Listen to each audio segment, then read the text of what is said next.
আসসালামু আলাইকুম বন্ধুগণ, যারা আমার এই ভিডিওটা দেখতেছেন প্রথমে আমার চ্যানেলটিকে সাবস্ক্রাইব করে দিবেন, সেই সাথে একটা লাইক এবং একটা শেয়ার দিয়ে দিবেন।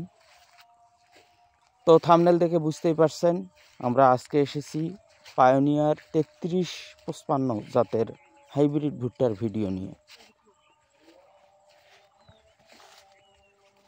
গাছের গ্রোথ এবং মোচা দেখে আপনারাই বলেন ফলন কেমন হয়েছে, বলার অপেক্ষা রাখে না পায়োনিয়ার 3355 জাতের ভুট্টার ফলন কেমন হয়। এই ভুট্টার অন্যতম প্রধান বৈশিষ্ট্য হচ্ছে মাটি থেকে 3 ফিট উচ্চতায় মোচা হয়, সর্বোচ্চ যদি হয় 3.5 ফিট, তবে মাটি থেকে 3 ফিট উচ্চতায় মোচা হয়। ঝড় বাতাসে মাটিতে শুয়ে যায় না এবং মোচা বড় হয়।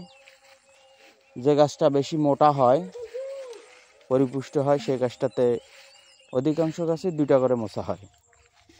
তো ভুট্টার মোচা একটা হয় ভালো, তাতে ফলন বেশি পাওয়া যায়। 2টা মোচা হলে ফলন একটু কম হয়। মোচাগুলেন দেখেন কত বড়। এই ভুট্টা রোপণের নিয়ম হচ্ছে সারি থেকে সারির দূরত্ব দিবেন 24 ইঞ্চি, যেটা আমরা দিয়েছি, এবং গাছ থেকে গাছের দূরত্ব 10 ইঞ্চি।